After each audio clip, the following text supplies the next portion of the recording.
morning. Good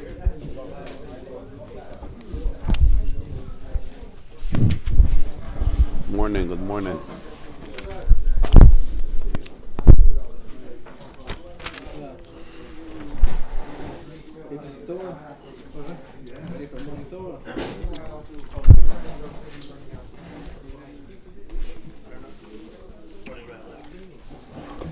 How are you? I don't know how to make a coffee, but I'm going to get you some hot water. Yeah. Thank you.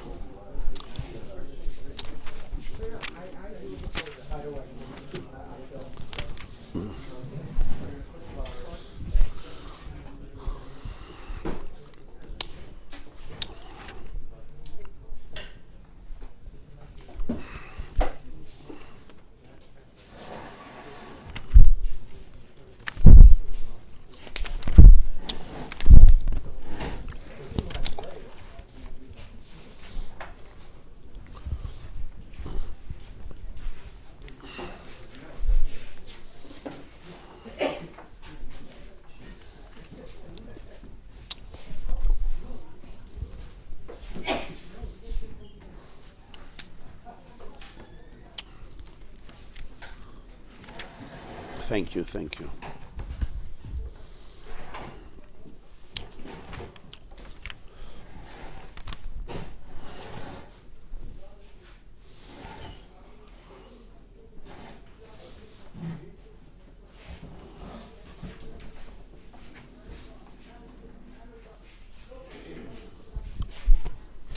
Okay.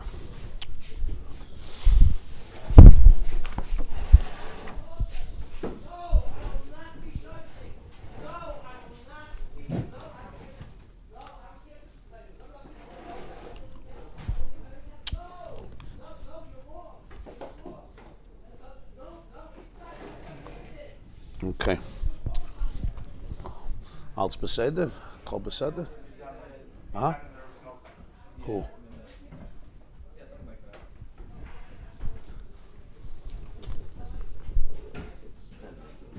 Yeah.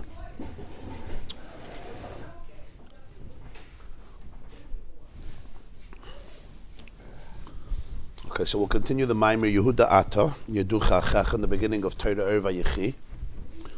We're up to the third paragraph, right?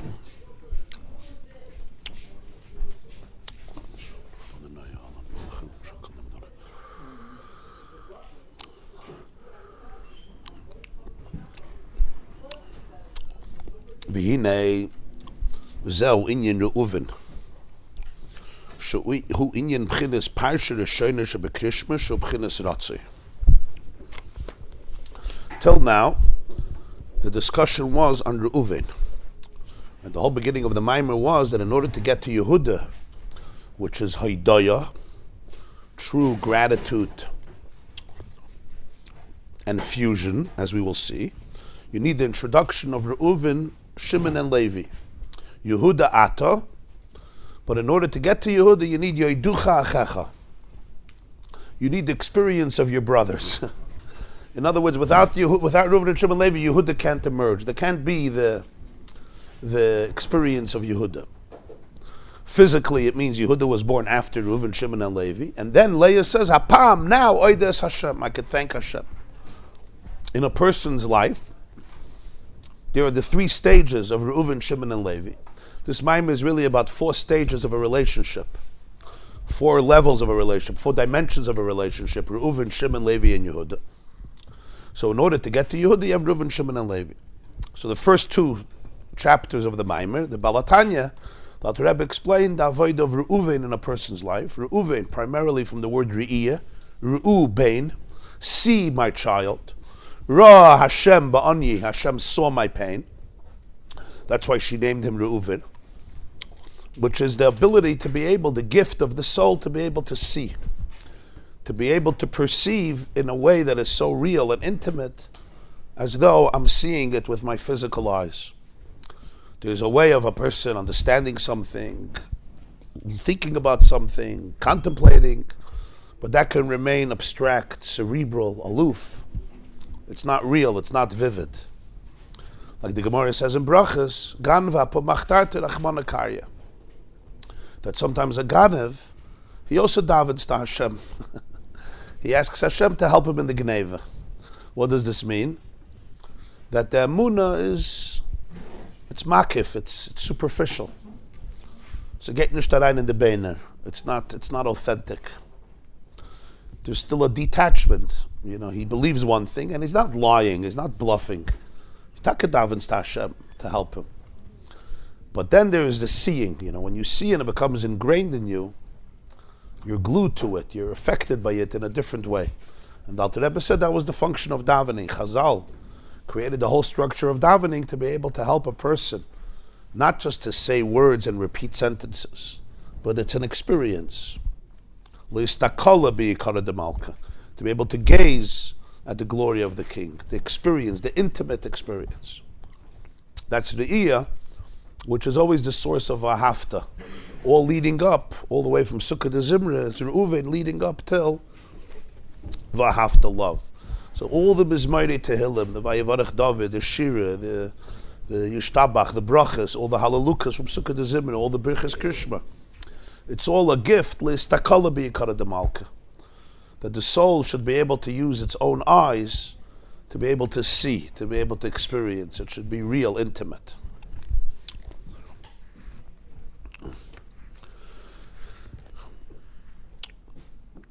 And he added that it's Ra Hashem ba'anyi. Part of this love is also bringing in to the equation the anyi, the fact that a person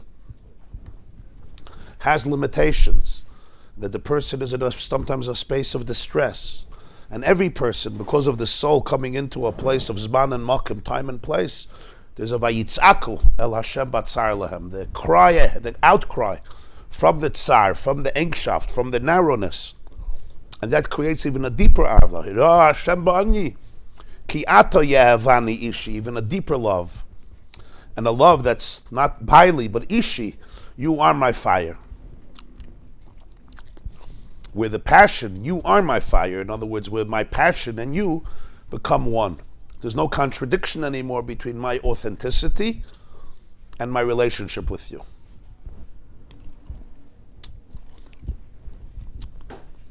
Because the biggest challenge in one of the biggest challenges, let's say, in a marriage is every person has two needs. On one hand, you want to be you. On the other hand, you want to be connected, right? You don't want to be alone. And that's where it becomes a challenge. On one hand, I want to be me. And I want to really be me. I don't want to be the me that you want me to be. Most marriage issues is about this. If you go a little deeper, I want to be me. Ich will sein ich. Ich will nicht sein, weil du willst ich soll sein. I don't want to be you want you should. I want to be me. I want to be authentic. Or as some people say, I can't not be authentic. I can't not be me. I can't be. I can't put on a mask. Corona's over. Hopefully. I can't wear a mask my whole life. On the other hand, I don't want to be alone. Does being me mean that I have to be alone? Not only with your wife or with your husband, it's also with God. It's also with God. I want to be me, but I don't want to be alone. I want to be connected. I want a relationship. So which one do I want? Which one is stronger? Which one is stronger, right? Some people will say, I can't stay in this relationship because I can't be me. You don't let me be me. You rob me from my identity. I have to become somebody I'm not. I can't fake. Sometimes it may be selfishness. Sometimes it may be deeper. It may be real pain. You know? It's a complicated Parsha. So sometimes people go into one or the other. The Rebbe is saying here what Ishi is. Ishi is, you are my fire. In other words, in the real relationship, not only does it not compromise authenticity, but there's a oneness. That's what a real relationship is. In other words, I become most authentic in the connection.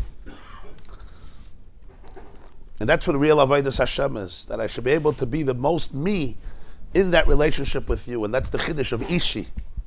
Vel Ishech Chukasech. What Chava is looking for is Ishech, not Baili, Ishech. Baili is, you're my master. Baal, Balabayas, you're the owner of the house, you're my master. Right? And then there's this conflict. You're my master, but I don't want to be your servant. I want to be me. I want to be my master. So that's why the nevuah of Lasid Love is V'haya b'yayim ha'hu l'tikru baili li baili in Hosea, Isaiah. L'tikru li ishi. You're not my master. You're my fire. That's a different type of connection. When Ra Hashem ba'anyi, the house was tutzach da.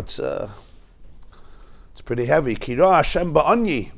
When you could bring in your pain into it, the Bal Tshuva, right? The Makam Shabali Tshuva, the Becheli Yatir, the Batzarli, then it turns out that the authenticity and the relationship become one. That takes a lot of courage. It takes a lot of awareness, self-awareness. So this is the end of Reuven. I told you that the Rebbe got a little, I don't want to say the word lost, but maybe you could say a little lost in Reuven. L'istakala be'ikara de malka. V'hinei zeh, when you Reuven, she'unyim b'chinas Parsha Rishayna she'b'krifna she'b'chinas Ratzei. This is Reuven, and it's culminated. It starts with Psukkah Zimra, it starts with Baruch Shamar Haidu, but it culminates in the first section of Shema, which is Ratzei. Ratzei means a state of Ratzei, of yearning, of connection, of love. V'yahavtas Hashem Elokecha, that's what Ratzei means. Ratzei and Shoiv is an expression in Sefer Yetzirah, but it comes from Yecheskel. V'hachayos Ratzei v'Shoiv. Ratzei comes from the word Ratz. Like the angelic beings are running, they're yearning, they're craving, like heavy Ratz L'dvar Mitzvah. So it's from the word Ratzain, right? It's all Ratz. Shoiv is returning, retreating. Ratzei is the tshuka, the craving to run to you, and then Shoiv is retreat. So he says the first parsha of Krishma is Ratzei. It's the heart, so to speak, going up. Parsha Shniya shebekrishma b'chinas Shimon. After Reuven comes Shimon. V'haya im shamoya tishmo. Now it's time to hear. Shimon comes from the word shmiya. When you look in Parshas Vayechi, when Reuven was born, Leah gave the names to the children. So when Reuven was born, her expression was, Hashem saw my affliction. Now my husband will love me. Now she has a second child. What does she say now? Kishama Hashem. The first time, it's interesting, the first time Hashem didn't hear, he saw, and this time he didn't see, he heard. So most people say, well, she needed a different name, right? Can't give it, but it's not so partial. The first time he saw, he also heard, no? The second time he heard and he didn't see. Obviously, it's very interesting. Reuven and Shimon's souls are different souls. Reuven is connected to seeing, and Shimon is connected to hearing. And Leah had that insight, that when she saw Reuven and she had to give him a name, she said, Hashem saw. And when she saw Shimon, she said, Hashem heard. And since it's Harusa de Lasate, it's Harusa de La'ela, which means, like the Rabbi Baditchev and Kedushas Levi a few times, he says that the Baal Shem Tov used to always, when he wanted to speak to the Olam, he says, he would shmuas, he would teach. The Baditchev is testifying. He probably heard it from the Magid or people that were by the Baal Shem Tov, that the Baal Shem Tov says, Hashem Tzilcha. It says in Tehillim, Hashem Tzilcha, Hashem is your shadow. So literally it means like he's a shadow, you find shade in the shadow. It's a sunny day, the heat is scorching and you go under the tree. When the Baal Shem Tov said Hashem Tzilcha means, as a classic Baal Shem Tov art, Hashem Tzilcha is, the shadow follows whatever you do. You pick up your foot and the shadow picks up. You move your hand, right, if you see your shadow, it emulates you. So Hashem Tzilcha, Hashem is your shadow. It brings out the intimacy between man and God. It's not just you respond to him, he responds to you. You create the divine energy. So the Reuven of Hashem comes from a person's Reuven, from a person seeing. And the Shimon from Hashem comes from a person hearing. When I see, there is also that reciprocity, Hashem Tzilcha. That's what he said earlier, that when the person sees, The avodah of Re'iyah creates kamayim aponim leponim, that he should see. Ra Hashem. It's a different relationship. Ki Atah ye'avani. Now is Shimon. V'hoyim shamaya shubchinis shuv. Hearing represents the opposite. Shoiv, returning. Ki Re'iyah hi mikarev. What's the connection of Rotze and Shuv to seeing and hearing? Re'iyah, seeing, is always when something is close. I can't see something after a certain limit. Even if you have great 20/20 vision, so there's a certain distance you can see. But there has to be kiruv. If somebody's in front of me, I could see them. You're a little distance, I could still see you. At a certain point, I can't see you. And if there's a wall in between, there's no see. So what does this represent emotionally, spiritually? The love that comes from closeness. When I see you up close, there's love. I love you. There's a lot to love, but I have to see you. Hearing represents something that's distant. Just like physically, you can hear about something that happened 1,000 years ago. You can hear about something that's happening on the other side of the world.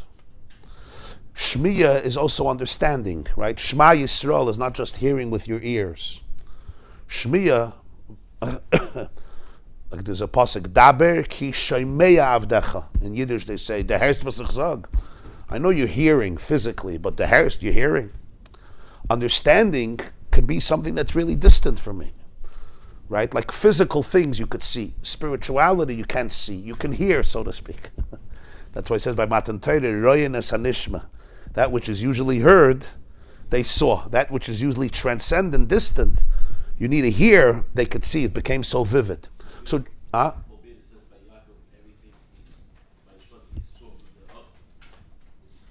Yaakov, yeah. Yeah. So Shmiya is meirachik, v'hiagirem is p'chinas yira. And that's what causes a sense of awe, a sense of reverence, the distance.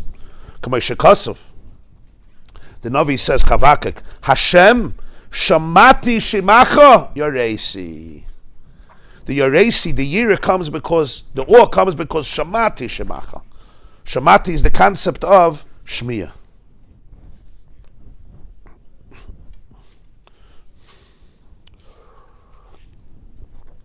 Oopsie.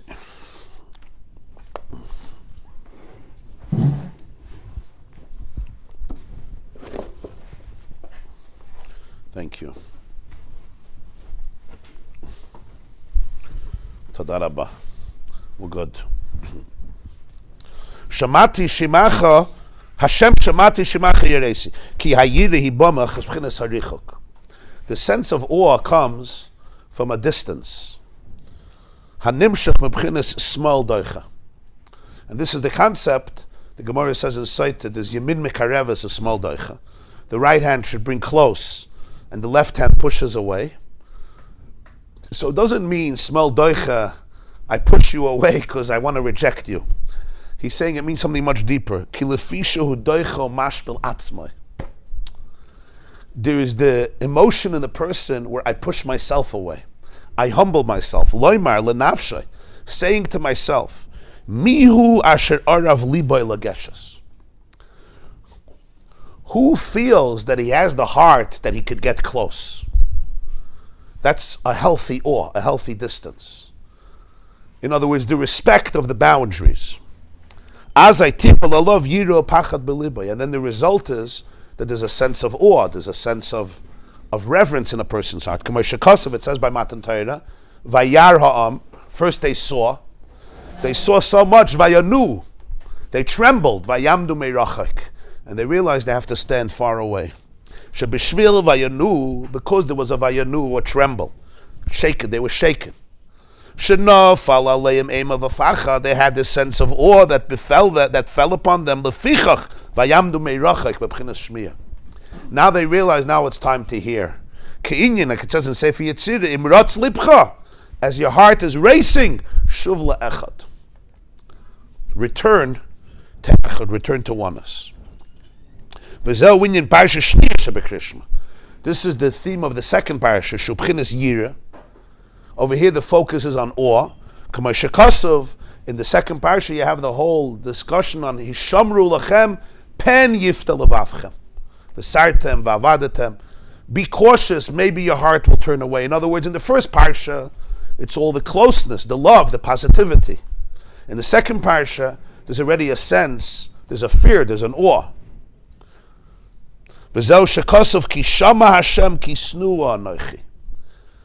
Leah says, Hashem heard that I'm loathed, I'm unliked. What does this mean? Again, it doesn't mean I'm hated. It means kisnua anoichi. Kisnua anoichi. There's a part of me. I'm feeling a discomfort. Keinyan nivza be'ein of nimas. It says in Tehillim. Somebody has a certain shame in their eyes.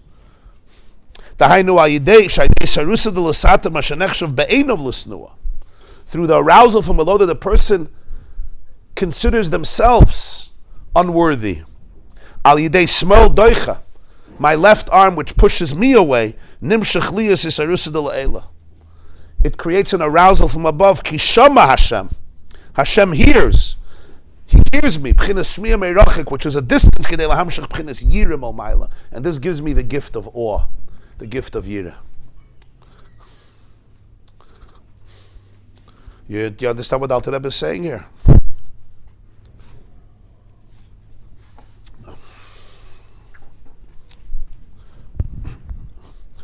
A very good relationship has a lot of love, a lot of connection, a lot of closeness. But if it's a really good relationship, it also has distance. We call it respect. It's called boundaries. It's that I know that I don't know you. And this is hard. Sometimes the first thing is hard for people, sometimes the second thing is hard for people. I'm so close to you, I want to be close to you, I want to know everything about you. I want you to know everything about me. We're talking about a real relationship, not a fake relationship. Re'iyah, I see you. I really could see you, and therefore you could really see me. And we spoke about the Atah Yavani Ishi, and I bring everything into it, even the pain. I can even talk about the parts that are uncomfortable, the limits, right? Vayitzaku el Hashem batzar lehem, as we discussed in the previous year. So what more? The second stage in the relationship is the ability to be able to say, you know, I don't know anything about you. I don't know. With humility. With humility. That's a distance. Basically, I'm saying, I really don't know. Not in a way of anger, like, why don't I know? No. Of course I don't know. Of course I don't know. Again, if it's coming from a place of anger and frustration and negativity, then it's not what we're talking about. He's talking here about a gift. This is a gift. Why is it a gift? Because a relationship means that we're really connected. And the real connection acknowledges the fact that there's something I don't know. There are things I don't know. There are secrets. There are intimate places in a person's soul that I cannot master, I cannot own. There's parts of me that I barely know. There's parts of me that I barely know. I have to respect that too. And there's parts of you that I know and I want to know. And then there's also the respect for the boundary. There's something sacred about your identity that I don't know. And for that I have an awe, a respect, a reverence. It's not fear that you're going to punish me, that you're going to scream at me, that you're going to harm me. That we have to deal with in order to get to the Ava. But it's a respect of the boundaries that exist between us. And the same is true with Hashem, even in a deeper sense. There's also the awe of the distance, of what I don't know, of what I don't understand. I think I told you once a story. There was a chasana once, a wedding. You know how they have batchanim. So officially a batchan is a joker. But sometimes batchanim say very deep things in the form of jest. So there was once a chasana, the balatanya was there. I don't know if it was a relative or something. And the batchan was a chassid of his, a talmud of the balatanya. But he couldn't do batchanis in front of the balatanya. It was just, he didn't feel free. So what did he do? He had a drink. He had a few drinks. He said a lot of l'chaim so he could loosen up. And after his l'chaim, he started his batchanas. So what did he say? He said, I decided that there's no major difference between me and the Rebbe, between me and the Balatanya. Why? He says, Azai. Was ich weiß, weiß euch, weiß der Rebbe euch. Whatever I know, he also knows. Was der Rebbe weiß nicht, weiß ich euch nicht. Whatever the Rebbe doesn't know, I also don't know. So he says, was ist schon der Chilik? The difference is, as das Sache, was der Rebbe weiß, und ich weiß nicht. There's a couple of things about life that the Rebbe knows, and ich weiß nicht. But then he said, but how does that compare to what the Rebbe doesn't know? And the Rebbe started to cry. How does that compare to what he doesn't know? So therefore I decided there's no major difference between us. Right? There's an expression in Jewish philosophy, Rabbi Yosef Alboy and others, Tachlis hayidiyah shaloi neda'ach. The ultimate knowledge is that I don't know. But that's the ultimate knowledge. Now, a couch potato also doesn't know. Was Tachlis hayidiyah? I was once learning it in a class, so somebody said, so why should we learn? Why should we learn anything? If at the end of everything, you're going to just tell me that I don't know, so why should I start? I get the kasha, right? The answer is there's the ignorance that comes from sheer ignorance, and there's the ignorance that comes from enlightenment. Enlightened ignorance. It's a different type of ignorance. You know what you don't know. You also know why you don't know. So that itself is a closeness. It's a sophisticated ignorance. It's an ignorance that comes from deep knowledge. And from the deep knowledge, you stand in awe of the mystery. Any physicist in the today's world who's genuine is in awe. You can't not be in awe. Right? But the awe comes from what? From knowledge. You know everything you could know. You wrap your brain around everything you could, and then you reach a point where you're like, wow. And you're like, Yamdu meirachik. Don't try to control this. Don't try to see it. Just go back. Just look at it. That's a sense of bittul. But this is a very, very healthy component in a relationship. It's healthy because it's true, because it's genuine. So he says that's the stage of Shimon. Shimon challenged himself very deep. Shimon always felt distant. Now you could feel distant without Reuven. I just feel distant from you. I don't trust you. You don't trust me. That's not what he's talking about. He's talking about Parsha Shni of Krishma.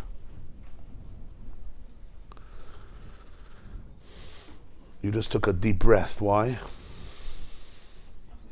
Huh? Ooh. It's good. It's good you took a deep breath.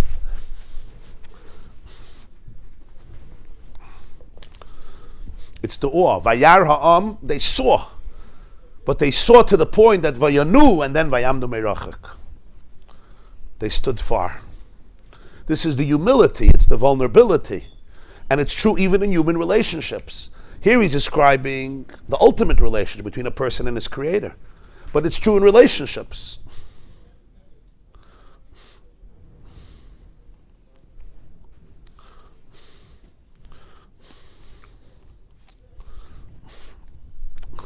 We have a therapist in the room. So he once did a marriage seminar and he said, in a bad marriage, you get to know your spouse. In a good marriage, you never know your spouse. In a good marriage, now you would think it's the other way. In a bad marriage, I don't know you. I'm just busy demonizing you. You know, I hate you, you hate me. I'm angry at you. In a good marriage, I know you, you know me. There's a truth to that, of course. But in a really good marriage, you don't know. You're always curious. Now that's a deep madrega. You have to understand that. Well, I'm with you for 40 years. What do you mean I don't know? What do you mean? I know which food you like. I know your habits. I know your mishagas. I know the idiosyncrasies, right? I know what you think about your mother. Well, what don't I know? But that means it's not such a good marriage. In a very good relationship, I'm always curious. I'm always open to mystery because there is a mystery. Now, why do you think that is?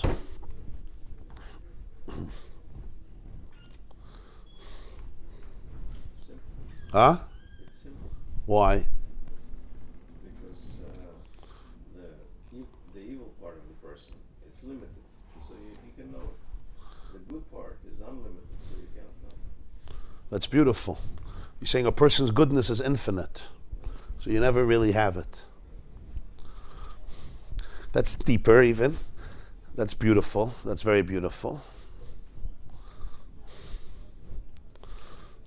Make sure you tell it to your wife.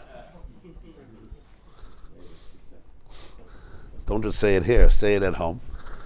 But I would just maybe go back one step. Vayivasa Yaakov levadai. There's a part of you that's alone. Because it's you. Even I don't know my aloneness fully. In other words, there's a certain element of you, of your atzmius, that if I knew it, I would be it. It says about Hashem again in Jewish, Ilu Yedaitu Ve'Yisev. If I knew it, I would be it. And I'm not it. There's a certain respect for that. There's a curiosity. I want to know. I want to find out. But I have to be able to maintain that sense of distance, not try to, like a bull in a china shop, control it and think that I have it all figured out. That's what Shimon represented. When a person has that, Kishama Hashem, Hashem hears you. What does it mean he hears you? He gives you that gift of Yira. And Yira is a gift. That's what he says. It's Hamshacha. It's not, we think Ava is a gift. Yira is like, oh my God. No, Yira is a gift. You know why? Because in a way, it's a deeper closeness. Why is it a deeper closeness? Because the fact that I'm experiencing the distance, I'm experiencing the awe, means there's a closeness. You understand what I'm saying? It means there's a closeness. You know why? Because I'm connecting to that which I can't connect to. The only way you could connect to that which you can't connect to is through Yira. That's the word in this Maimer. The rest, there's things I could connect to through love. That's amazing. I become attached to it. It's like you're mine. How do I connect to that which I can't connect to? Through awe. That's a relationship. When I'm in a state of awe, when I'm experiencing that distance, it's a relationship with that which is not easily connected to because it's beyond me, it transcends me. This also comes from a place of wholeness. It can be from a place of frustration and anger and negativity, because then the distance is just contaminated. There's a distance that comes from because there's a lack of trust, there's a wall between us. But there's a distance that comes from a very, very deep place of connecting where I could look into your eyes and see how much I don't see. And I could just say, wow. Huh? No. What? What you were saying. Hashem shamati shemacha yoresi. Right? Vayaram vayinu vayamdu merachik. V'hoyim shamoya tishmo. So the Parsha Shniya, you're going a step deeper. And that's why it's Yishamru lechem pen yifta levavchem. Because over there you see how a person's heart could take him in all types of directions. How distant I could be. How much I don't know. How much I don't understand. And that's very, very healthy, very important in a relationship.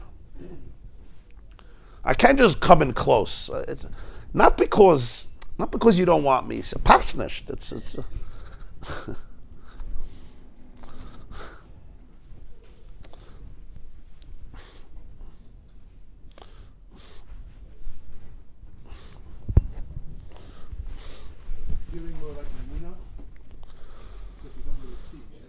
I guess it's connected to that. Meirachaik. It's the respect,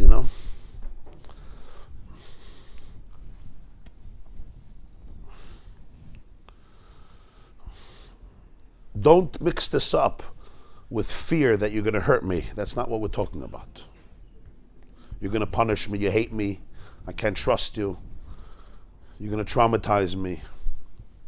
That's not what he's talking about. That's not what happened by Vayamdu Meirachak.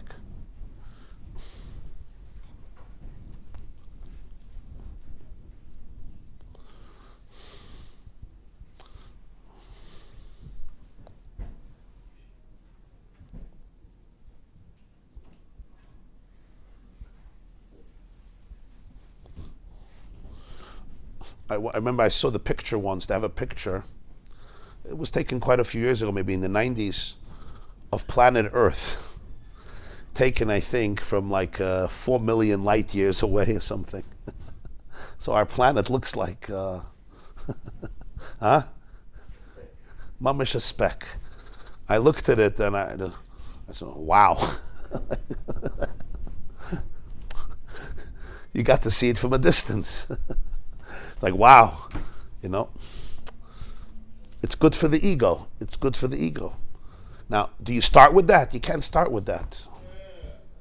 Because then nothing matters. I'm just a speck of dust, so fine. So that's why he starts with Reuven. You have to start with closeness. You can't start telling a child you're a speck of dust. You know, go 4 billion light years away. Yeah. Trust me, nobody sees your emotions. You don't start like that. If you start like that, it could be very abusive. You start with closeness. Ava, Reuven. I want to be seen. I have to be seen. When you grow into a more mature relationship, right? And now I also have that ability to be able to appreciate the distance, the smallness. And that only makes the love so much more precious. Because there's these two sides. In other words, when there's a relationship from awe and mystery, again, it's a much deeper relationship because you're connecting to something very real, very authentic. That's what Shimon represents. Was sagst du, Reb Moshe Zaf?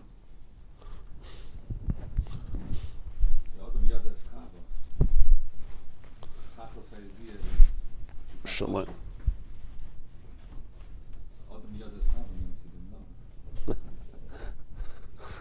And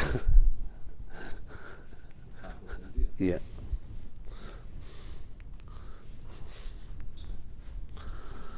It says Adam knew Chava, right? If he really knew her, what did he know? That he doesn't know her. But you can only get to that if you know her. You know, just to say I don't know you and I don't want to know you, that's not what we're talking about. Then it's not after Reuven. It's not after seeing. I know you. And because I know you so well, I now know that I don't know. And that's real knowledge. That's real knowledge. Real knowledge is that I know that I don't know. And that itself is a knowledge. That itself is a relationship.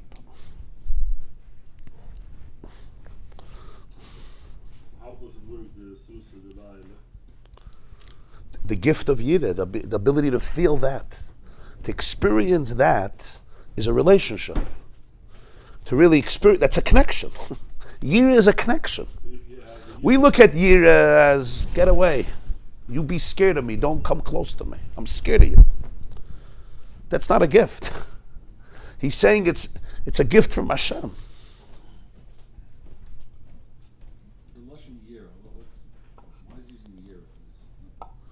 I think awe. You know, Re'iyah is also Yira. He said in the beginning that Aryeh is Oisius Re'iyah, Aryeh El Hayamin, which is the same words like Yira. Because it's the other side of Re'iyah. It's like when you turn it around, you know, when you see it from the other side. Vayar ha'am vayanu. Re'iyah is also Yira. It's just a deeper vision. When you see more, you say, wow, I can't see. You close your eyes. Why do we close our eyes at very deep moments of connection? Why? People do this, yeah? From a very instinct. Nobody told you to close your eyes. You may close your eyes in the middle of a song. You may close your eyes when you're hugging somebody. You may close your eyes when you're kissing somebody. You may close your eyes under a chuppah of your child. You close it. Why are you closing? In the middle of davening. Why do we close our eyes? Shema Yisrael, we close our eyes. Huh? Because you want to see deeper, no? And your eyes will disturb it. You want to see deeper. It means in a way that the deeper the connection, the deeper the loneliness. Yeah. The deeper connection, the deeper the connection, the deeper the loneliness. The more the Yehudah.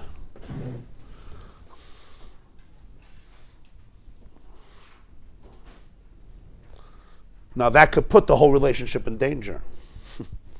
Because now I become lonely. It's a truer relationship.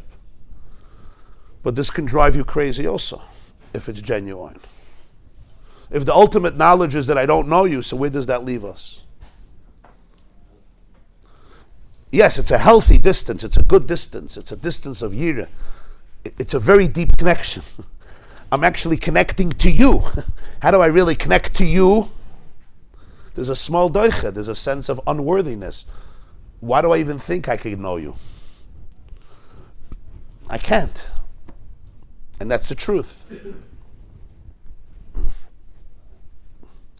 But again, only after Ava. Don't do this before Ava. If you do it before Ava, you get cut off before you're close. After Ava.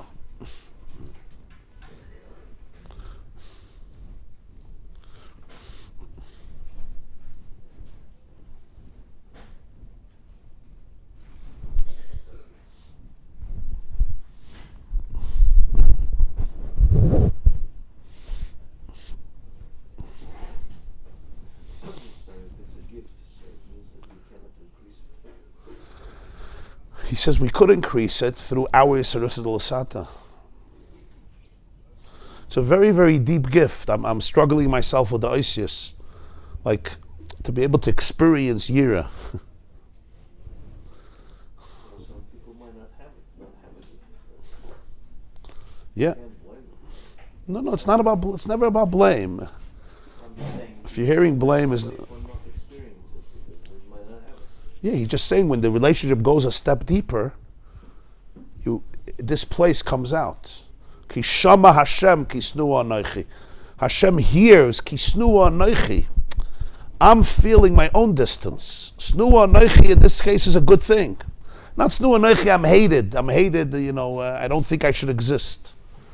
Snua anochi is there's a humility in me.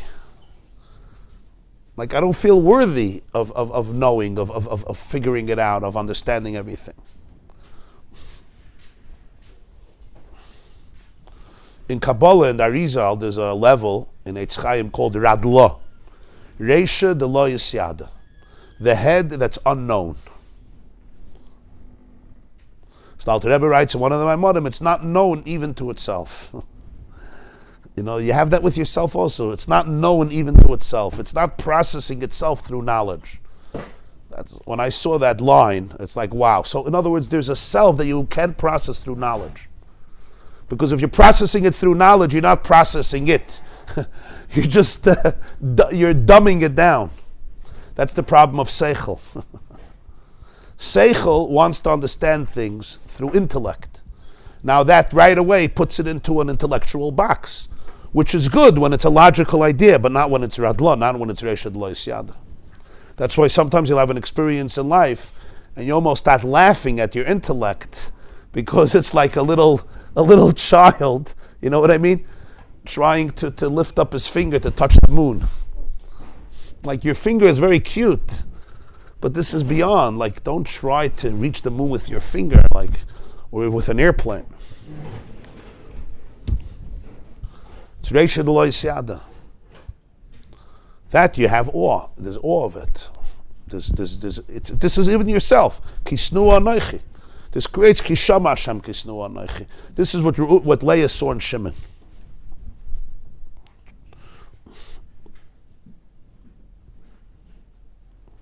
Ubezeh yuvad inyan shma v'hoyem shemaya shein chesed u'gvura. It says in Kabbalah that Rizal says shma is chesed and v'hoyem shemaya is gvura. What's the connection? Hashem is mab v'av. I'm not going to get into it, but in Kabbalah there's two names of Hashem. One is 42 letters, one is 72 letters, one is chesed, one is gvura.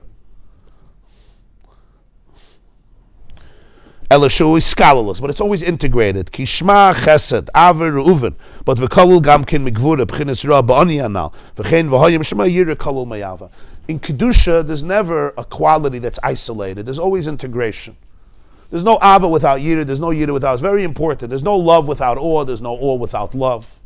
Because one without the other cuts off the relationship. There's no extremism in the sense there's only love, there's no awe. There's only awe and there's no love, there's no connection. Both are real, the ayin and the yesh, the chesed and the gvura, the closeness and the distance. So even in Shema, you have also Ra'ah Hashem ba'anyi. Remember in Shema we also spoke about the distance. You saw my pain, you bring in the pain. And in V'hayim Shamaya, it's not only Hishamru, be careful. It says also La'avas Hashem Elokeichem. The question is, what's the dominant feature? Reuven and Shimon. Reuven, the dominant feature was connection and love.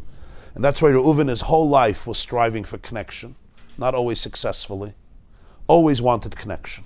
Right? In every story of Reuven, he's seeking connection. With his mother, with his father, with his siblings. Always. And Shimon was a man of Gevura. Shimon challenged himself and he challenged everybody else. That was Shimon. In Shechem with Yosef, Shimon was different. Right? Shimon v'Levi, Achim. Yaakov was upset. Shimon was intense. Shimon was very intense. Shimon always saw the distance. I once saw a line from Professor Abraham Joshua Heschel. He has a book on Kotsk in Yiddish. He was an Einikol of the Abter Rav, Rabbi Avram Yeshua Heschel. So he writes, what was the difference between the Baal Shem Tov and the Kotzker Rebbe? So he says, the Baal Shem Tov, in jeden Schlechts hat gesehen Guts. Und der Kotzker Rebbe, in jede Guts hat gesehen Schlechts. The Baal Shem Tov, wherever there was bad, he found good. And the Kotzker Rebbe, wherever there was good, he found the bad. The Kotzker Rebbe said the Yetzer Hara never leaves you, even on your deathbed. Even your last breath is a Yetzer Hara. So they asked him, what? The person's a goisus. He says the Yetzer Hara comes to you and says, don't just drop dead. Do it nicely. Say vidui, say Shema Yisrael, finish echad, and then you die. And the whole crowd will say, wow. Die in class. He says, so that's the Kotzker Rebbe, right? The Shema Yisrael at the end could just be your narcissistic, meshugana ego. But he challenged people that way. The truth is, the Baal Shem Tov, his last words on his deathbed were Al tevayeni regel gaiva. Shvuos Tovka. Al tevayeni regel gaiva. I just realized. In Tehillim, don't bring me even to the leg of arrogance. Don't bring me to the regel, to the foot of gaiva, of arrogance. So that ability to be able to always, say, and maybe I'm distant, maybe I don't know. Why do I think I know?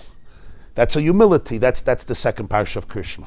Hishamru lachem, pen yifta levavchem. Yeah. This is Aven Yira. Chesed and Gvura, which is Aven Yira, yeah. Why is Yaakov so stinting in their praise? All we heard from Yaakov before then was Gvura. I guess Gvura has to be challenged. Maybe Yaakov was so, tough in his words because Gevura has to be challenged. We don't know what he said his whole life to them. Listen, they all stayed in the family, so something good was happening. You know what I mean? Nobody ran away over there. I'm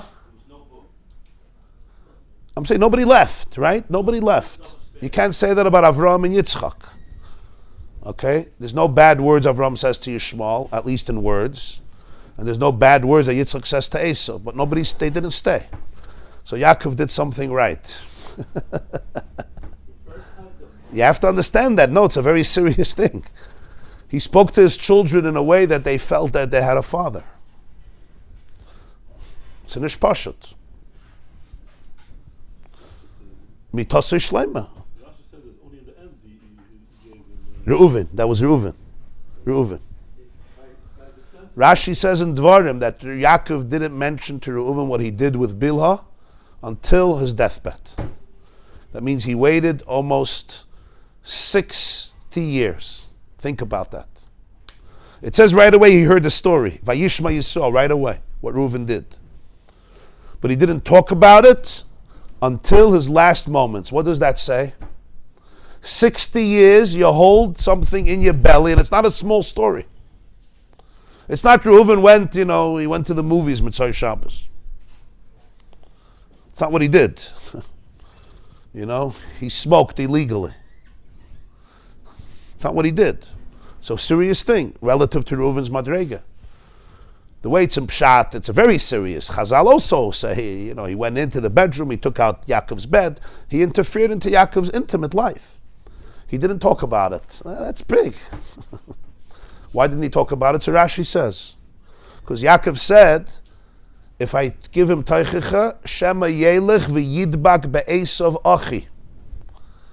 He's going to leave me and he's going to become a chassid of Esav, my brother. And because of that, he did not speak for 60 years about something that was his own marriage. Reuven mixed into his life. And it was wrong, and he didn't say anything. What does that tell you? You kept it in your chest, right? You kept it in your chest, that's hard, and you didn't tell him anything till the moment you die. So now the question is, why wasn't he afraid then that he's going to run to Esav? So somebody said, well, then Reuven was already an old man. He had to marry off grandchildren, get them into seminary. He had to get his grandkids into brisk. So what is he going to run off? Well, when you're 85 years old, you're going to say bye. But that's not the real reason. The real reason is because when Reuven realized that for 60 years his father didn't say anything, because he was sensitive to his emotions and his experience, he said, if this is who my father is, I'm not going to Esav. That's the idea. Didn't you say initially it was Vayishma Yisrael? Vayishma, but he didn't say anything. No, it was the beginning of Yisrael. Yeah. You can also say that he was waiting for the Nebuah. Huh? He was waiting for the Nebuah. But Leah said, "Ru'uma ben Tiri ma ben Esav." Could be also, yeah. So Yosef, after the only told Reuben is after he bent Yosef, and Reuben saw that Yosef got the Bechor, gave the Bechor to Ephraim, not him. Okay, could be. Leah was one who was out of that. Now there's the next piece. Here's the problem. If the ultimate knowledge is that I don't know, is that he didn't know Chava. So that means the deeper the relationship, the more the loneliness.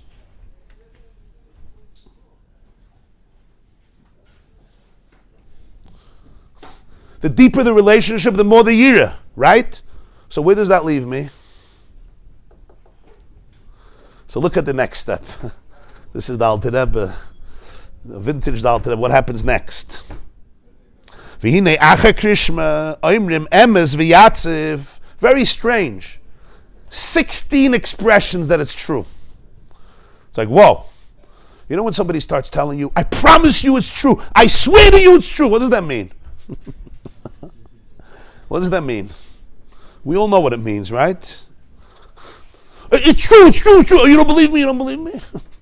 So, Hashem Elokeichem emes. I got it. No. V'yatziv, v'nachim, v'kayim, v'yashav, v'neman, v'chav, v'nechmod, v'noim, v'neidav, v'adim, v'sukkun, v'kuba, v'toy, v'yafa. 15 times it's true, different adjectives. Now, if you came home, your wife asked you, where were you last night?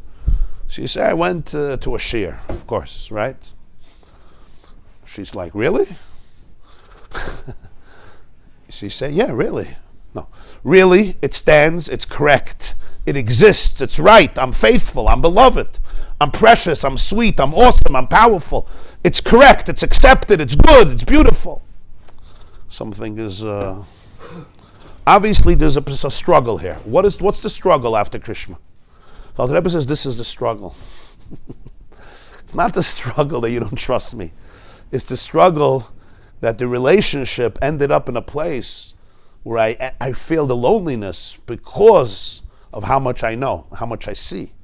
So I know how much I don't see. The infinity of it. So he says, Hadavar hazel leinu, this thing. V'hainu b'chinas Levi, Nasas Levi. Yilove ishi elai. Reuven, she said, now my husband will love me. Shimon, she said, Hashem saw that I'm hated. Shama Hashem, or loathed, I think is a better word. Snu anoichi. Hashem saw that I'm loathed, and he gave me Shimon. Now she has a third son. She says, now my husband will become attached to me. She didn't say that before. She said, my husband will love me, And the second time she said, Hashem heard that I'm loath. Now ye love it. The word Levi comes from the word Levi, accompaniment. When you accompany somebody, you connect to somebody. Like the Levium are called Levium because they come from Levi. Ye lavu eilecha v'yishar sucha. The Levium accompanied themselves. They attached themselves to the Kohanim. The Kohanim were always with the Levium. In the Beis HaMikdash, they worked together. The Levium served. They helped the Kohanim. Now my husband will come to me. He will accompany me. He'll finally come with me on the journey. What happens by Levi? What happens? Can't hold three. Huh? The Ksava Kabbalah says a mother can hold two children in the two arms. The third child, she's like, Yaakov, you take him. It's a very cute word. Hapam yilove ishi elai. Finally, get to work. It takes men usually 3 children to realize that they're married, you know? The woman realizes she's married usually under the chuppah. Then for sure. The husband, usually after 2 kids, he's like, if he's at least, you know, oh, I'm married, okay. I'm not a bacher anymore. Till 3, you know, you could still fake it a little bit. So he says like this. In the Mizmorim of Shabbos of the Arizal, those who do the Arizal's piyutim, there's Azama B'Shvachin and Asada L'Sadasa. The Arizal composed for Friday night and Shabbos day meal. Now, the Rebbe put it into his siddur. Those are the Zmidas he put into his siddur from the Arizal. So it says Yemino Smala, you have the right and the left. Uveinayu, in between is Kala, the bride. Ki Smoiloi Tachas L'Roishi. The left side, it says in Shir Hashirim. The left side, the left arm is under my head. B'chinas Smel Doicha. Hu shegeremes lias nesias roish. The smile Tachas L'Roishi. The smile lifts up your head. It's a smile in Shir Hashirim. Smile Tachas L'Roishi v'yaminu techapkeini. So what does that mean? His left arm goes under my head. What happens when you put your left arm under my head? You lift up the head. This is how you see what smile is. If smile doesn't lift up your head, it's not healthy yira. We think yira gvura is I put down your head. I crush you. Ki sises rosh b'nai Yisrael. You have to lift up the head. Smile yira doesn't put down, it lifts up your head. It opens you up. That's why I say it's the deepest relationship. That's smile. Yemino techapkeini yemin mikareves liskala. The right arm doesn't lift up your head. It embraces you to become one with me. That's love. You become one with me. Ubchinis yilave ishi. Ubeinayu, in between this kala. What's yilave ishi? My husband accompanies me. Hainu mashem nimbemes v'yatziv. Hadavar hazeh. What's davar hazeh? Which thing? Who spoke about a thing? Emes v'yatziv v'nachim v'kayim v'yoshev v'neman, etc. Mesukhan. Hadavar hazeh. Which thing? It's not so clear. Which thing? You're talking God. You're talking about God. Is that a thing? Hadavar. You never call Hashem a thing. Davar is usually associated with dibur. The answer is you have to look where it had the last time davar. In the beginning of Krishma it said, "V'hayu hadvarim ha'ela asher anochi b'tzavcha hayem alavavech." These words, which is also the word davar, because in Hebrew everything is a word. Because what's the existence of a person? DNA. DNA are words. You understand? Basara ma'amoris nivra olam. Stakel b'iraisa baram. A thing is a word. Davar is dibur. Daber, davar. We don't have a thing. It's words. Everything is words. In physics, you know, physical matter is just an optical, I don't want to say an illusion. It's not mamash an illusion, but it's the way our brains define reality. If you go deeper, if we have microscopic eyes, it's words, it's energy, it's consciousness. So hadavar hazeh, he says, is the v'hayu advarim eila. Hadavar hazeh hi Torah. That's Torah. Sheshar shema oid nala. The source of Torah is very lofty. Elish and eslapshe b'dvarim gashmin. It comes into physical ideas and properties. Now this is one of the key ideas of Pnimiyus HaTorah, especially of the Alter Rebbe.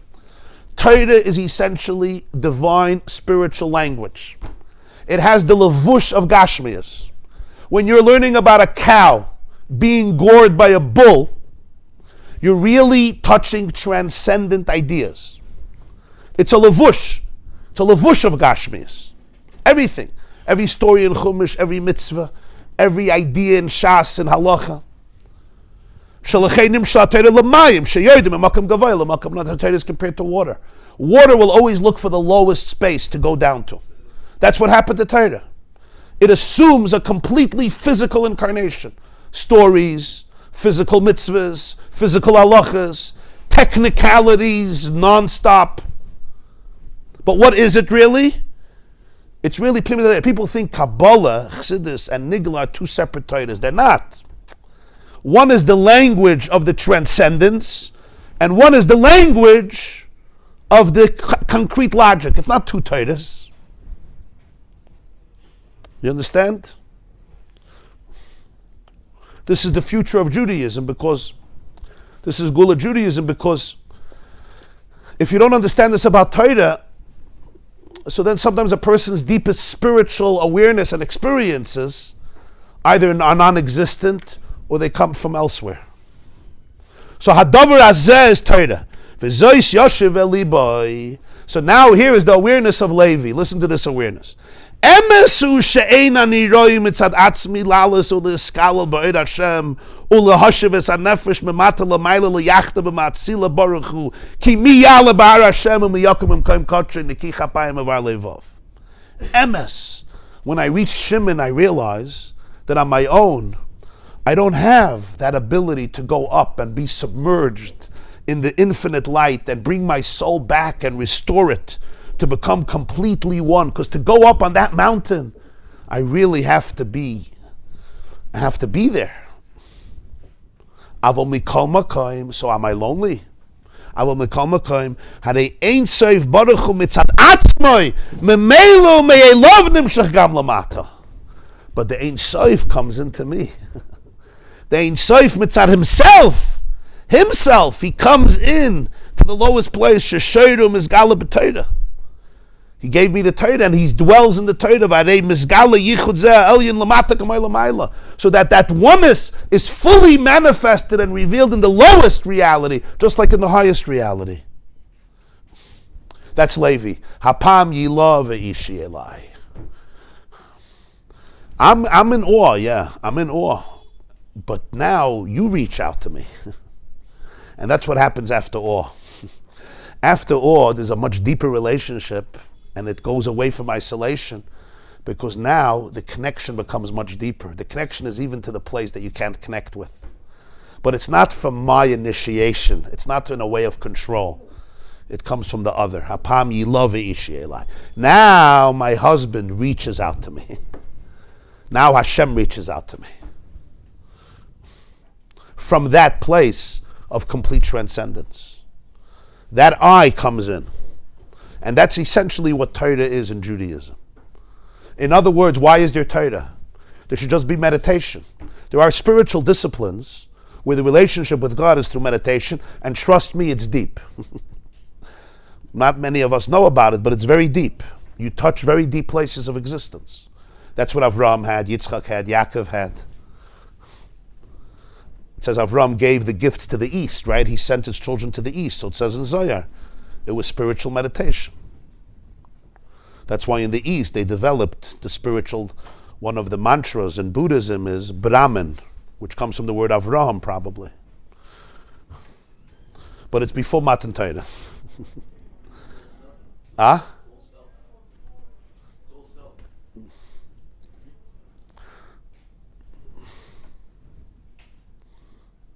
Ah. He's using upon you love the issue. He's talking about a Kadosh Baruch Hu, but he's using marriage as a mashal. Yeah. He's pointed out the Rebbe, but this is of course. Of course. Of course. All these psukim are about marriage. The marriage is a mashal for the nimshal. The marriage is the levush. That's what he's saying. Torah comes into Gashmis. The marriage is the garment, the way it's expressed in this world. The Rambam says the whole Shir Hashirim is a mashal. It doesn't mean it's a mashal and it's not about marriage. That's ridiculous. Shlomo Melech wrote a whole book to fool you. People say Shir Hashirim is not about a man and a woman. They missed the point. Shashirim is that the man and the woman down here reflect this relationship.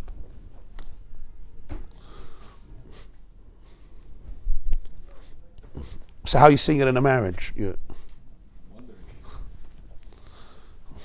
He's saying a spouse could give this to a spouse. What Yeah. Baruch Hu can give to me. Yeah, a spouse can give to a spouse. My spouse. After Ava and after Yira comes Levi. There's a sense of loneliness. I feel like I don't know anything. I really don't know. And again, this is coming from a very, very deep, worked out place. Not I don't know because, you're Meshuggah, I'm Meshuggah. I'm not interested. It's the awe, it's the reverence. So what now? So now, that becomes the relationship. Now, I'm reaching out to you. From that awe, you get my eye, but not you get it through control. You get it because you love Ishi Elai. Because the other really comes into you. It's a gift. It's a response. A response, yeah. A response. It's the ultimate response. I once heard from the Lubavitcher Rebbe of Art. It was Purim. It was a Purim de Kavart. It says in Parshas Ki Sisa Ki Lo Yirani Ha'adam V'chai. Man will never see me and live. Right?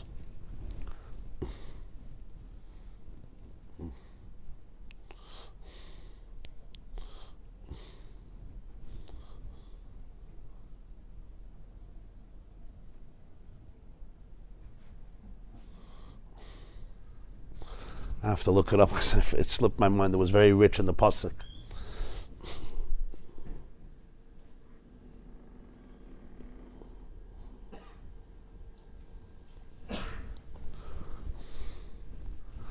Okay, I owe you that one. I forgot. So Hapam Yilova Ishi Elai is the reaching out that comes after this. And he says that was the gift of Torah. What's Torah? Torah has the whole yichud. Torah has the Ein Sof. It's a levush. It's a lavush of gashmis.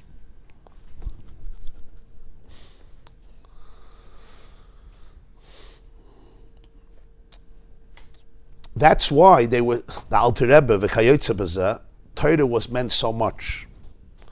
It wasn't knowledge. Obviously, it's knowledge also, and it certainly wasn't. I should be able to be a gadol. That was irrelevant.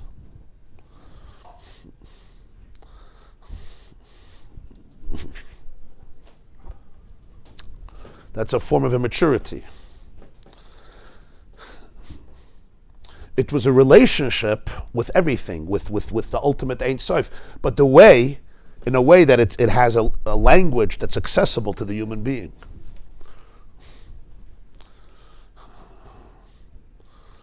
And that's a connection that can only come from that side, because I can't go there on my own. Ein ani roim mitzad atzmi. Ve'ila zois haydei esek haTorah yachal lahamshech in Seif Baruch Hu mamish lamata al nafshe. Through immersing in Torah, the person can draw down the Ein Sof mamish, and he says mamish on his soul. V'zeu im rotz libcha shuv le'echad, shegam lamata b'bchinas shuv nimshach b'bchinas echad. If your heart races, go back. What's go back? Yira. Go back. Retreat. So there's no echad anymore. I'm lonely. There's no oneness. He says, no. Over here you'll find echad through Levi. But it's not the echad that comes from my own ability to be able to have it. This is the real echad from which I had so much awe. The real oneness, the real infinity. And in my shuv, I could connect to that because you're connecting to me. Because you don't want to be alone. Because you cherish the relationship more than anything else.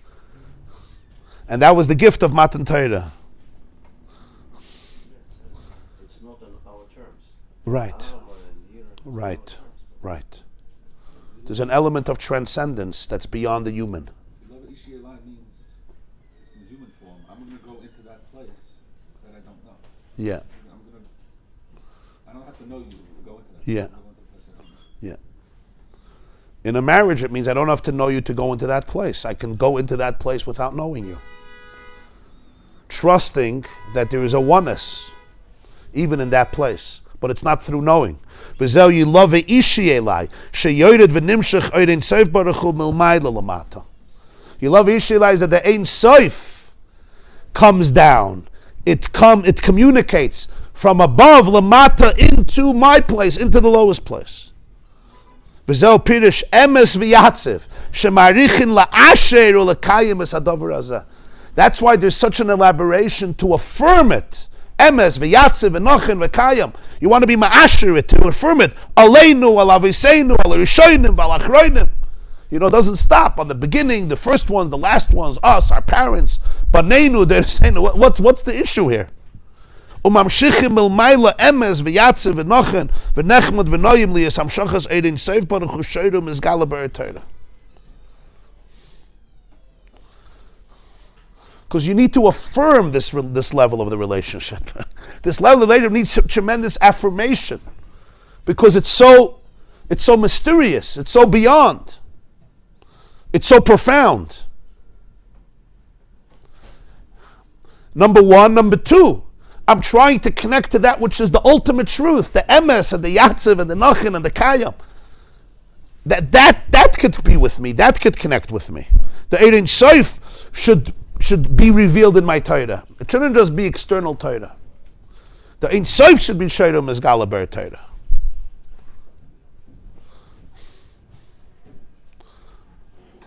So it's Al Baneinu, Al Der Yiseinu, Zeri Yisrael, Rishonim, Achroinim. And that's the whole section of that bracha, Tilgal Yisrael. What is it about? It's about how you redeemed me. Mimitzrayim Galtanu, Yamsuf Bakata, Kol B'chireim Harakta. Right? At the end, what do you say? Mashpil Geim Adei Aretz Magbiya Shvalim Admarim. You elevate the humble ones to the highest place. Why is that all part of that bracha? It's not stam you saying more praises about Hashem. This is the next level of Apam Yilove Ishi Elai. It's the reaching out, and this is true. This is Emes V'Yatziv V'Nachim V'Kayim. This is real. This is true. It's authentic. That from that place of awe, from that place of l'cha'oida complete distance, from that place where I don't know anything, where I don't know you, I'm not lonely. On the contrary, now becomes the deepest relationship with that unknowable, with that Ein Sof.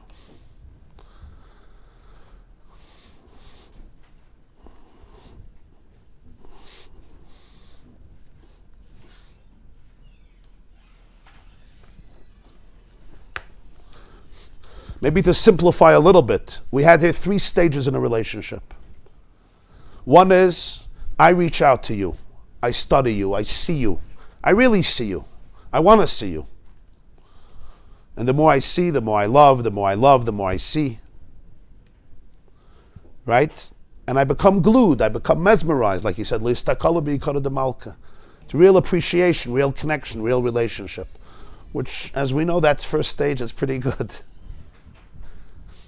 Then there's a deeper stage, and the deeper stage is, I realize the boundaries, I realize the barriers that I can't cross. I realize the need for respect, I realize the parts that I don't know.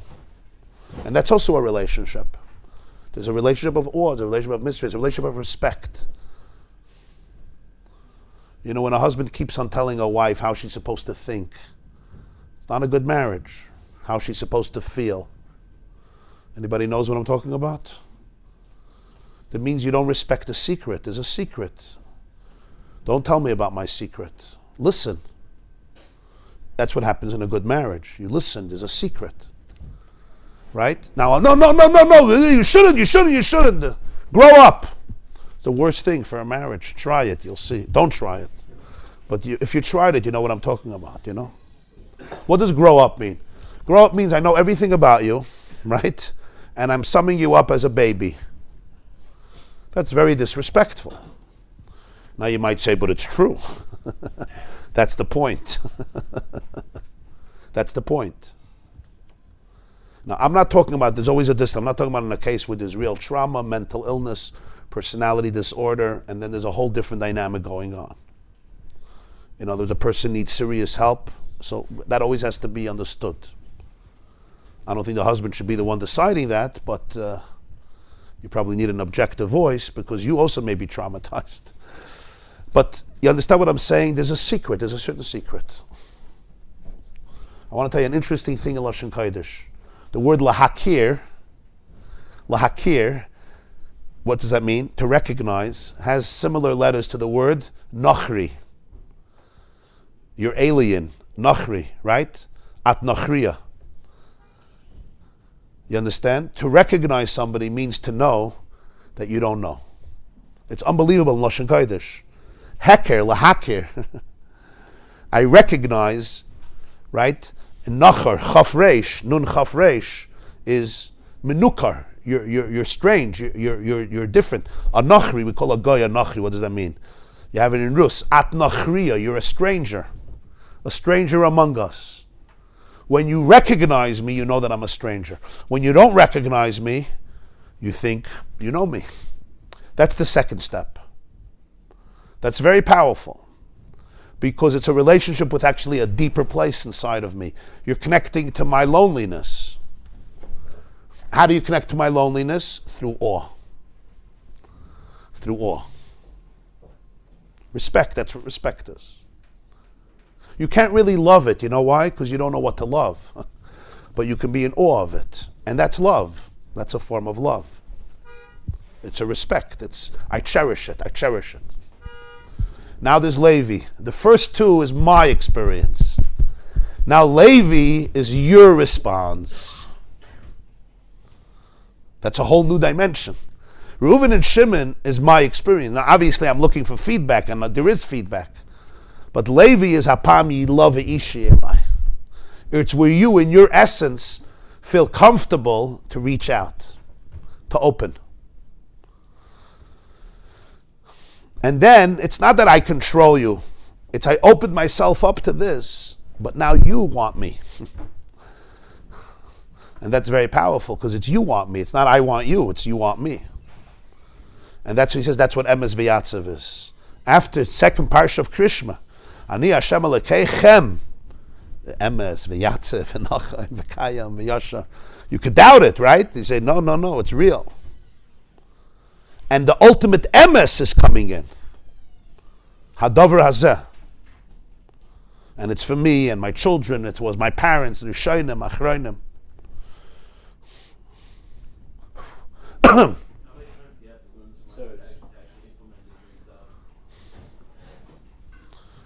This maimer you have to experience, you can't learn it. I'm sorry.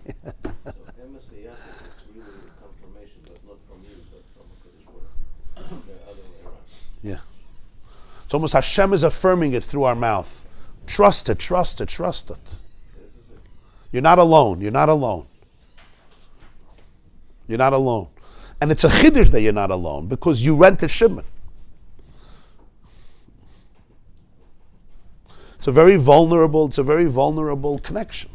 God is very vulnerable here.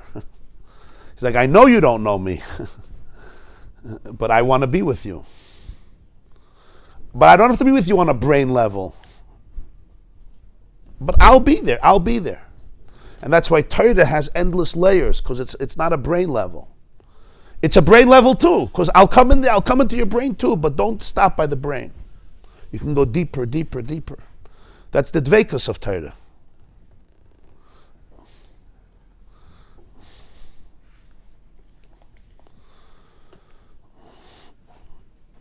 But for this, you can't learn Torah in a traumatized way. I met a person this week. So he finished Shas. He spent years learning. But now he's in a different world. So I asked him if he still learns Gemara. He says, I'm traumatized by it.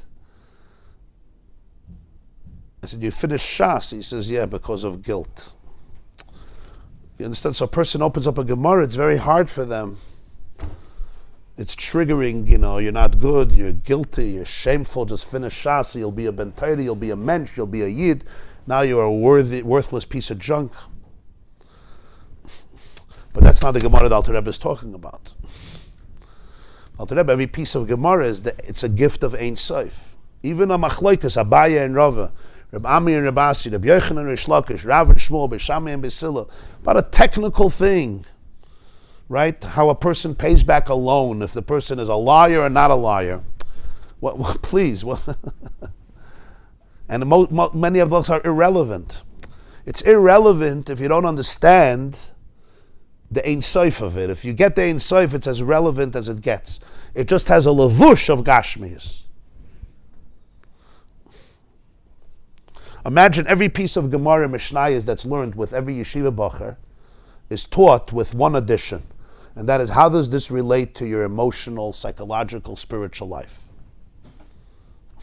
That's the Torah of Geula, the complete fusion between the Pnimius and the Chitzonius, the Nigla and the Nister, the body and the soul. Fusion. That's what he's saying here. And that's the Mayim, that's the water. Ya Rabbi Yosef. Before davening, you say, I think that you have a general mind of what you give up this. Simon Sadik, yeah. Simon Hay in Shulchan Aruch, yeah. Yeah. Right, so also when you're learning, to have, Yeah. said it, when he learned everything he knew in Kabbalah, Yeah. there were Gedolim that wrote to the Tzadok, Yeah. that they have to write their letters Yeah. in line. The Tzadok said only learned. Yeah. But what we're basically learning here is the outlines to say that I have this general Kabbalah when I'm learning, because to have it be tuned every second when you're learning to the concept, you have to be a very high neshama. So are we really learning here basically the outlines of what it says in Shulchan Aruch by the Rabbi? Yeah, I agree. There's a beautiful Gemara Maseches Megillah. Here's an example. The Gemara says, Daf Yud Beis, Yud Gimel, the end of the first paragraph, close to it says by Achashverosh that he loved Esther. So it says he loved the Nara and he loved the Isha. He calls her like a Nara, which is a little girl, and a Isha, a wife. So the Gemara says, why does he use both expressions? So the Gemara says something a little strange. And that is that Esther had a unique gift. Ratza litoim tam psula, tam psula. Ratza litoim tam bu'ula, tam bu'ula. Parshas is describing the hedonistic mishagasan of Achashverosh. Or not mishagasan, just very, human experiences. If he wanted to experience the taste of a virgin, of a woman who never had relations, that's what he got in Esther. And if he wanted a Ba'ula, somebody with experience, somebody who was already married, that's what he tasted. So that's why she has both in the Megillah. So you're like looking at this Gemara, like, okay, so do we really have to know what a Baltaiva Achashverosh was and what type of gift Esther had, and what does it even mean that a person has? She said, I don't know, God did it because he wanted Achashverosh to be infatuated by her, so, he gave him the best of all scenarios. Huh? For Am Yisrael's.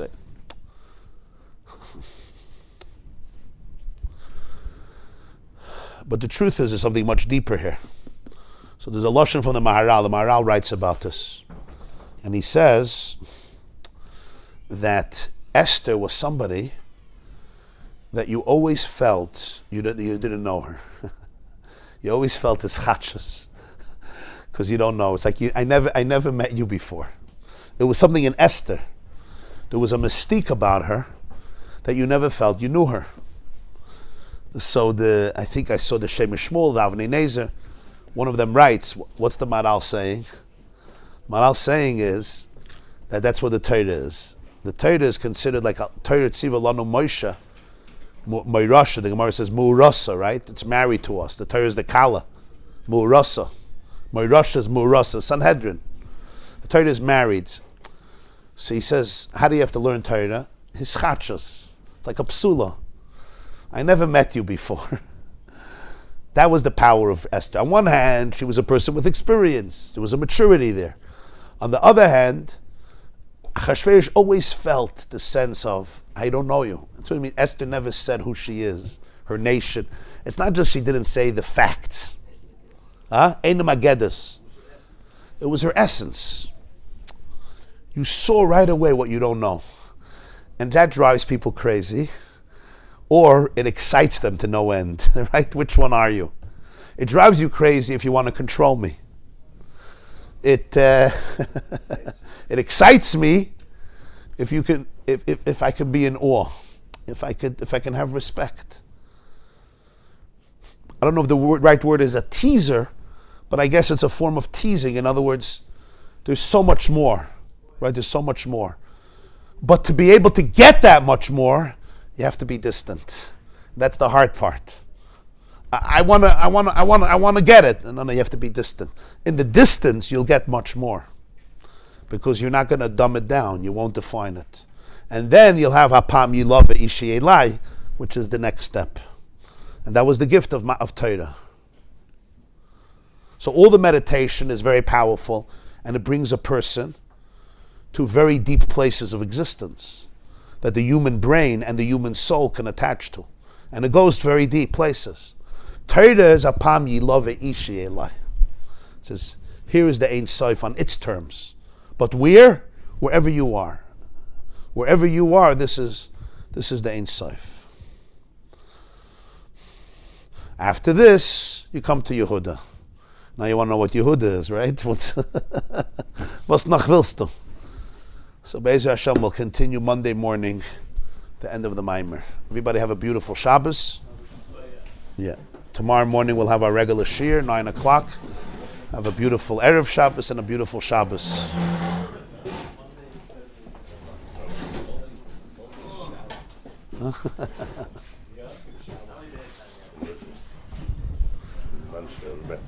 Shalom Aleichem. Yes. Hatzlacha Rabba. You look like him. Yeah, not here. Beer.